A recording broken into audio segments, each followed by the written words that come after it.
Now, one thing that is really putting fuel on the fire for this is Obama's daughter was, at least from what was reported to me, was in the Chiapas district during this earthquake.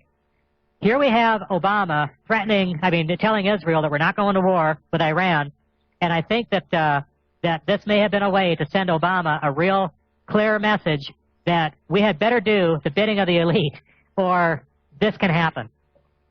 Interesting. Very interesting correlation. Yes. We have something really, really serious here, folks. You need to get on this site if you're not on it right now, and look at this link to the Mexico quake verified man-made. It is a smoking gun. What has happened in this drill that was planned ahead of time is exactly what happened in real life. Now, this says a lot of things. It says we have an earthquake machine that we have a way to trigger earthquakes now.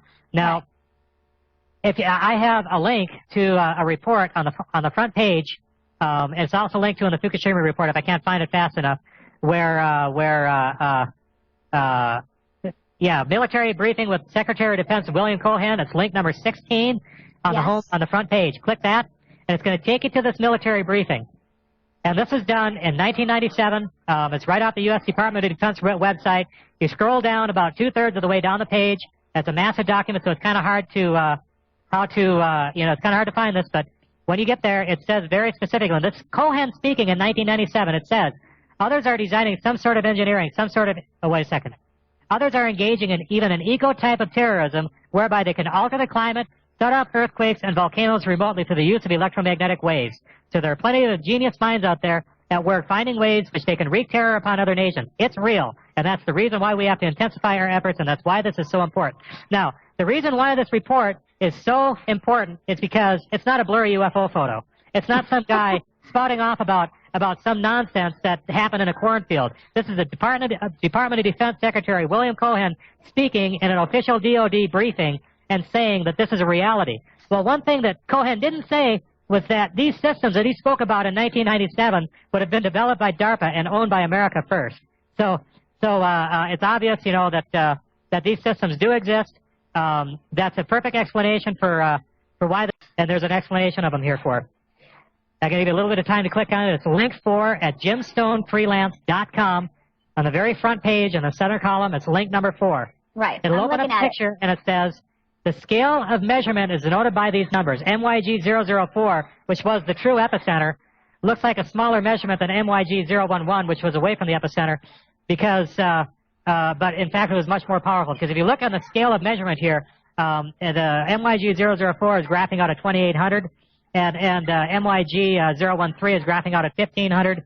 Now, this is something that's really, really important to know. These 4 seismograms were reported to be from the same quake, and that is critical to know, because when you look at the first 2 seismograms, we have obviously 2 separate seismic events in the same seismogram.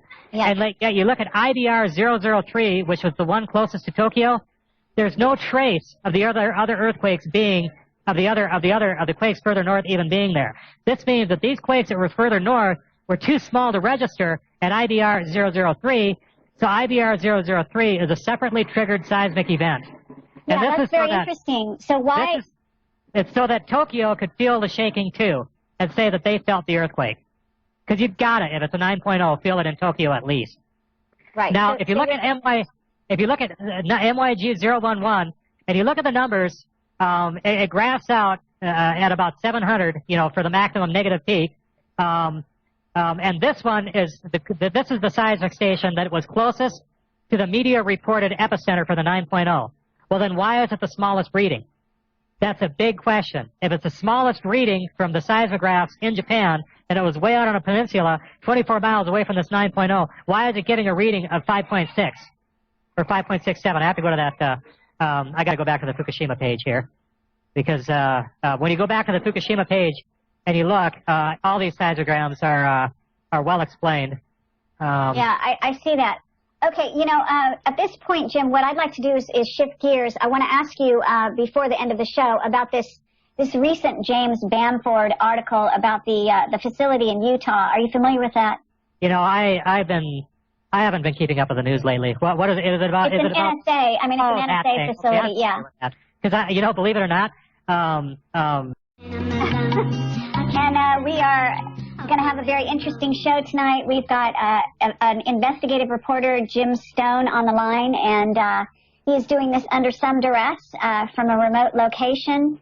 And his link to his site is on the front page of my website, which is, of course, projectcamelot.org or projectcamelotportal.com. Those links take you to the same place. Look for the radio show an icon and announcement, and you'll see the link to his site. He's got an amazing amount of information on his website. We're kind of let Jim take the lead as to where he wants to basically take us today. We're going to look into Fukushima, the information he's got in regard to that incident, and many other things. So, Jim, how you doing? Oh, I'm doing okay. Can you hear me? Yeah, I can hear you fine. Okay. You had initially contacted me wanting to talk about the grid and the fact that it was going to be delinked. What has happened to our electrical system? A lot of the listeners know what the grid is and how it's connected from coast to coast. And the way that I knew that they were going to delink the grid was they said that clocks were going to run on the East Coast faster than they were going to run on the West Coast. This can only happen if the grid is no longer connected, because as soon as you have any kind of a frequency difference, you'll end up with a phase mismatch between the coasts, and the grid will basically short out and shut down. They went into specifics on the report that, like, Texas is going to run faster than Massachusetts, and Massachusetts was going to run slower than Arkansas. So I knew that they weren't just delinking it between the DC lines, which you can have opposite ends of the DC lines run at different frequencies. What has happened then is the reason why this would be done is to weaken this country in a war. If you have the grid delinked, what it means is that take out a power company in Texas, it means that Maryland can't feed them power anymore. It means they can't get power out of Colorado. It means they go dark and they're gone. The American grid, the way it was hooked up, was a miracle of power stability. I remember as an electrician, many 5-year stretches where the power never even glitched once. Now that the grid has been delinked, I noticed he was doing over there, as much as he is able to say, and I understand most of it's classified, of course. So Jim, can you tell me what your title was, or designation of what you did? Well, it was Electronic Warfare Intercept Strategic Signal Processing Storage Systems Repair. It was basically the highest level in there. We didn't really do any development of new systems, but we were the people where if we got a black box that no one knew about and no one was trained about, we were expected to figure out what it was, what it did, and then make it work. Yeah, we were that type of people. There were very, very few of us in the NSA. Anyway, that's all I'm going into. Okay, I appreciate that. Would you consider? And then, and then afterwards, it's important for people to know that after I got out, I went to work in industry, and the controllers and the automated systems, and I was very well acquainted with the type of control systems that were out at Fukushima. I knew what was possible. When I interviewed the reactor engineers that actually designed Fukushima, they were absolutely blown away by how much I knew without being told. You know, because I was telling them details about their system. Like, well, how do you know that? How do you know that? How do you know that? Well, once you get qualified to a certain level, you pretty much know pretty much anything about any system. So, okay. And then also I did plenty of study, and I got I got the goods. I got the training manuals and things like this for Fukushima, so I really got a good understanding of how the thing was put together. Okay, I appreciate that. So basically, you also said something about robotics, working in robotics. Yeah. Well, all of these systems that you have in industry are automated. You know, as far as robotics go, I mean, you got your optical encoders, and you've got your your distance sensors and all this other stuff. And it doesn't matter if the machine is something that weighs 100,000 pounds or it's something dainty that'll fit in your hand or whatever. All the basics for those types of machines are the same. The ones that I worked on were in the steel industry.